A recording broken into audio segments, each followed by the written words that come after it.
We haven't arrived together once in the last 10 weeks. It's an omen. Can I get a pint of pride and a glass of white wine, please? An omen or a symbol? Aren't omens bad? So they just predict change? Well, there you are. We arrive at the pub together for our last session. Why is it our last session? Well, I moved back in. We've had sex twice in the last 8 days. Sorted.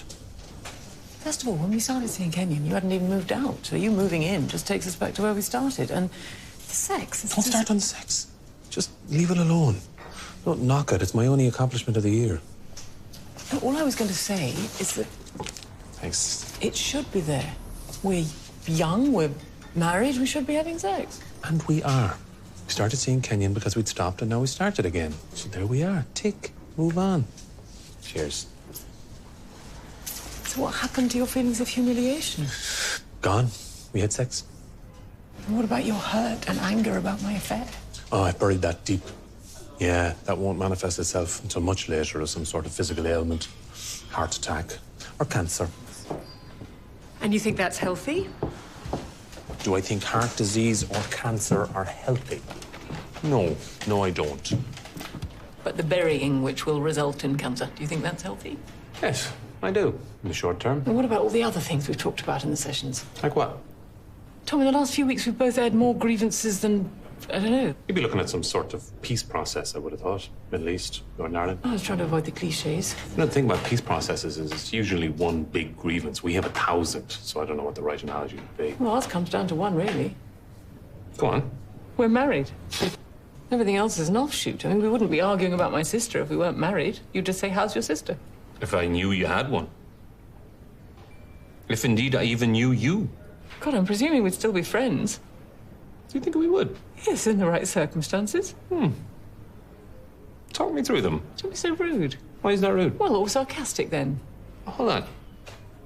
You suggested that we'd only be friends given the right circumstances. Why is it sarcastic for me to ask what those circumstances might be? It's as if you can't imagine what they might be. Well, I just presumed that we would be friends in any circumstances. You weren't presuming that at all. You were just trying to make me feel bad.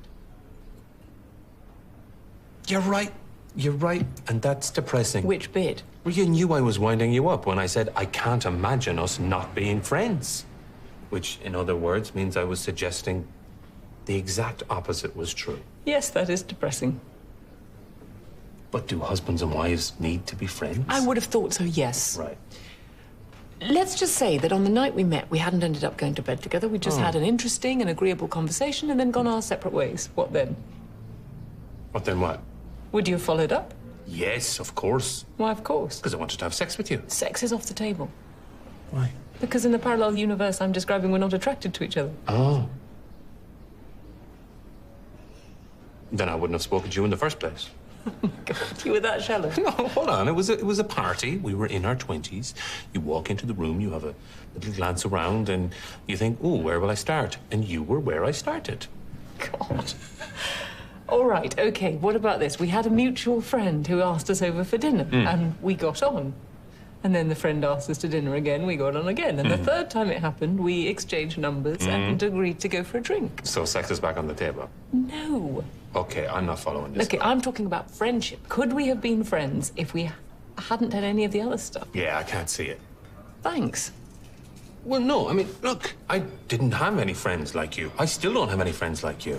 When we met, you had no idea why anyone would shout Judas at Bob Dylan. And now I even know the shouter's name. No, you don't. I do, Keith Butler. Wow. Don't get sidetracked. I'm just saying, I didn't know anyone who had a GCSE in biology, let alone someone who was going to devote their life to the health of old people. You hardly knew anyone who cleaned their teeth. I always did, still do. I know. But where are you going with Keith Butler and gerontology? They're what's so great about sex. Really? You can't think of another reason? No, hold on. Forget about Keith Butler and old people. I'm talking about sexual attraction. Sometimes you want to have sex with somebody who's not particularly in your actual category. Well, especially so in your case, I would imagine. Otherwise, you'd only be having sex with slightly malodorous men with a bad pot habit who only see daylight during festival season. What about Kim? Or a slightly malodorous woman with a bad pot habit who only sees daylight during festival season. A lot of people think she's very sexy. If your idea of sexy is owning a lot of old records. Which I do. Anyway, the point is, we wouldn't have been friends. We just wouldn't. But we had sex. And then we found this cornucopia of things that we had in common that we would have never unearthed otherwise. For example, Crosswords, that's one. kids. You can't put kids on the list. Why not? Well, they weren't a shared interest before we had them. I know, but we both wanted them. If we had both wanted dogs, and then we'd ended up with a couple of Shih Tzus, you would have allowed those. All right, kids and crosswords. And I love the way you think. Don't know anyone who thinks like you. About what? The world, sciences, things like that. That is nonsense. Yes, I'm afraid it is. You don't care how I think. I really don't know. So what? We're not friends? Is that the upshoot? We're married. It's different. We've built a whole life together in spite of everything. Shared language, family, and some sort of understanding. Complete, intimate knowledge of everything to do with the other person. What would you call all of that?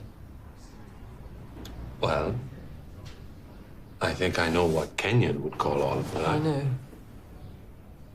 And I mean, it sort of is, isn't it? I think it might be. Huh. So why is that such an unsatisfactory answer? I know what you mean. Do you? I think I may even know why. Go on. Promise you won't be cross with me? No. Well, it is love, but without feeling, if you know what I mean. Yes. Oh, thank God. Exactly. Love without the feeling. That's it. You don't have to be that enthusiastic about But it. why are the kids always saying, love you, mum, love you, dad? Yeah, It's I like- never said that to my parents. Well, there's a reason for that, but they say it all the time. And I mean, I do think that they love us, but it's deep down. It's not on the surface where cheap sentiment lives. So when they say it, it's cheap sentiment. Yeah, it means nothing. Do you think that's why we don't say I love you to each other? I do. Yes. I mean, we don't use the expression glibly. We save it for when it counts. Plus, we love without feeling.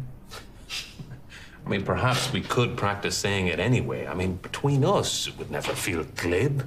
It would just be a simple, factual recognition of the state that exists between us. I think that's a good idea.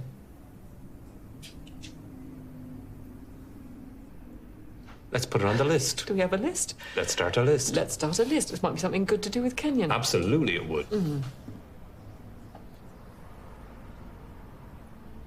You know how when you're in AA, you have to go to AA meetings even when you've given up drinking? Yeah, of course, they have to be alcoholics forever, I think. I mean, hi, my name is Tom. I've been sober for 10 years. I'm not an alcoholic, by the way. Well, that's for discussion another time, but I think we might be a little bit like that. Like what? Sort of, our names are Tom and Louise, and we're in a permanent marital crisis even though we live together and have sex. I'm not saying Kenyon forever. No, I'm not saying that. I'm just saying that we should acknowledge that we have a flawed marriage. We live on a fault line, and the house might collapse at any moment. And I mean, are we okay with that? When we started this whole thing, you wanted to rebuild the architecture of our entire marriage. Yes, I remember that. But you don't think that's possible? No, I wouldn't have thought so, no. Otherwise, it wouldn't be our marriage anymore. But it might be somewhere that we may want to live. Oh, look. He's still with us. Oh, well, look at that. That's made me feel suddenly hopeful about everything. Would you like another drink? Are you serious? Let's get drunk. What about Kenyon? I'll call her and tell her there's been a child emergency. Go on, you get the drinks and I'll call her. Well, I don't know what to say. Actually, I do know what to say. I love you.